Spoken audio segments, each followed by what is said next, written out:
बिहार में 2 चरणों के मतदान के बाद मतगणना का इंतजार है। इस बीच राष्ट्रीय जनता दल यानी राजद ने आरोप लगाया है कि जिला प्रशासन ने बिना किसी पूर्व सूचना के रोहतास जिले के एक मतगणना केंद्र के अंदर इलेक्ट्रॉनिक वोटिंग मशीन यानी ईवीएम से भरा एक ट्रक बुधवार यानी 12 नवंबर की देर रात वहां पहुंची। इस ट्रक को एंट्री करते देख राजद कार्यकर्ता और समर्थक सासाराम विधानसभा क्षेत्र के तकिया बाजार समिति परिसर में स्थित मतगणना केंद्र के बाहर एकत्र हो गए और विरोध प्रदर्शन करना शुरू कर दिया।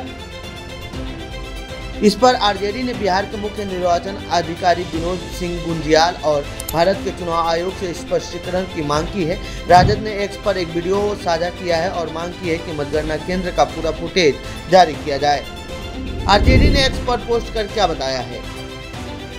मतगणना के बाद से विपक्ष की तरफ से लगातार इस तरह के आरोप लगाए जा रहे हैं। विपक्षी दल ने यह भी आरोप लगाया है कि सीसीटीवी कैमरा फीड बंद कर दिए गए थे। राजद ने एक्स पर पोस्ट कर कहा है कि रोहतास जिले के सासाराम में जिला प्रशासन ने बिना किसी पूर्व सूचना या पारदर्शिता के कथित तौर पर ईवीएम से लदा एक ट्रक मतगणना केंद्र में क्यों घुसाया, ट्रक ड्राइवरों को बिना न्याय के कटघरे में लाए क्यों वापस भेज दिया गया, दोपहर 2 बजे से सीसीटीवी कैमरे की फीड क्यों बंद कर दी गई, पूरी फुटेज जारी करें। आरजेडी के पोस्ट पर प्रशासन ने क्या बताया है। इस पर सासाराम प्रशासन की तरफ से जवाब में कहा गया है कि इस घटना की जानकारी प्राप्त होने के बाद तकिया बाजार समिति सासाराम स्थित मतगणना केंद्र के प्रवेश द्वार पर ट्रक की जांच कराई गई है। यह जांच वहां उपस्थित प्रत्याशी तथा उनके समर्थकों के समक्ष कराई गई। जांच की पूरी प्रक्रिया की वीडियोग्राफी भी कराई गई। स्टील के सभी ट्रंक पूरी तरह खाली पाए गए, उसमें कोई ईवीएम नहीं था। ऐसे में ईवीएम से भरा हुआ ट्रक की बात गलत है। आरजेडी ने जारी की चेतावनी। राजद ने आगे चेतावनी दी कि अगर संबंधित अधिकारियों द्वारा स्पष्टीकरण जारी नहीं किया गया तो हजारों लोग वोट चोरी रोकने के लिए मतदान केंद्रों पर पहुंचेंगे। पार्टी ने मांग की थी कि बिहार के सीईओ और चुनाव आयोग का स्पष्टीकरण तुरंत आना चाहिए, अन्यथा हजारों लोग वोट चोरी रोकने के लिए तुरंत मतदान केंद्रों पर पहुंच जाएंगे।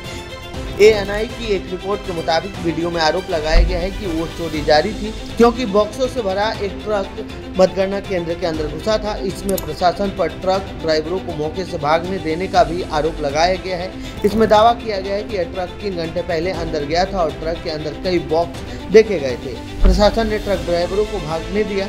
यह वोट चोरी की ओर इशारा करता है। कल शाम में हम लोग को जानकारी मिली, इस तरह की बात उठ रही है कि बाजार समिति तकिया में ईवीएम से भरा हुआ ट्रक घुसने की सूचना हम लोग को प्राप्त हुई थी। ये सूचना प्राप्त होने के पश्चात हम लोग के द्वारा वहां पहुंचे और वहां पे पाया गया कि एक ट्रक जो है वो बाजार समिति में 759 में घुसा था। उसका पुलिस के द्वारा प्रॉपर चेकिंग करके लॉगबुक एंट्री किया गया था। लॉगबुक एंट्री में उसमें लिखा हुआ था कि खाली बक्सों से भरा ट्रक है। उसके पश्चात वहां पे जो अभ्यर्थी, उनके जो कैंडिडेट्स, उनके जो ऑथराइज्ड वहाँ पे पर्सनल थे, वो लोग भी उपस्थित थे। उनके समर्थक भी भारी संख्या में वहाँ उपस्थित थे। उन सभी के समक्ष उस ट्रक को खोला गया और उस ट्रक का में बहुत सारे स्टील के डब्बे पाए गए। हर एक डब्बा निकाला गया वीडियोग्राफी में और वहाँ पे उपस्थित अभ्यर्थियों के समक्ष सारे डब्बे खाली पाए गए। एक एक करके पूरा ट्रक को जांच करके फिर पुनः उसी ट्रक में सारे बक्से फिर रख दिए गए और ट्रक को बाजार समिति में रख दिया गया। तो वहां पे सारे अभ्यर्थियों के समक्ष ये स्पष्ट हो गया कि जो ईवीएम से भरा हुआ ट्रक घुसने की जो सूचना थी वो असत्य था और इस तरह का कोई मतलब अफवाह जो है ना उड़ाया जाए, क्योंकि स्थिति बहुत ही अभी संवेदनशील है। कल हमारी काउंटिंग है तो स्थिति वहां पे विधि व्यवस्था नियंत्रण के लिए भ्रामक अफवाहों का खंडन करने के लिए प्रेस वार्ता बुलाई है। एग्जिट पोल में कौन आगे है। बिहार विधानसभा चुनाव खत्म होने के बाद से करीब सभी एग्जिट पोल महागठबंधन की हार और एनडीए की सरकार बनते हुए दिखा रहे हैं। एक्सिस माई इंडिया के मुताबिक बिहार विधानसभा चुनाव 2025 का एग्जिट पोल कहता है कि 45% महिलाओं ने एनडीए को वोट दिया है, जबकि 41% पुरुषों ने दिया है।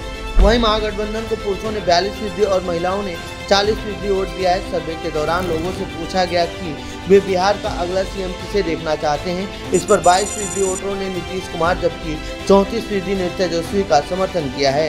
एग्जिट पोल से पता चलता है कि आरजेडी बिहार में सबसे बड़ी पार्टी बन सकती है। बीजेपी को 50 से 56 सीटें, जेडीयू को 56 से 62 सीटें मिल सकती हैं। एग्जिट पोल में आरजेडी को 67 से 71 सीटें मिलने का अनुमान लगाया गया है। तो ये थी बिहार चुनाव से जुड़ी हमारी रिपोर्ट। आपको कैसी लगी ये रिपोर्ट कमेंट बॉक्स में बताएं। साथ ही इस पूरे मामले पर आप क्या कहना चाहते हैं कमेंट बॉक्स में लिखें। बाकी देश दुनिया की खबरों के लिए बने रहिए हमारे साथ। धन्यवाद।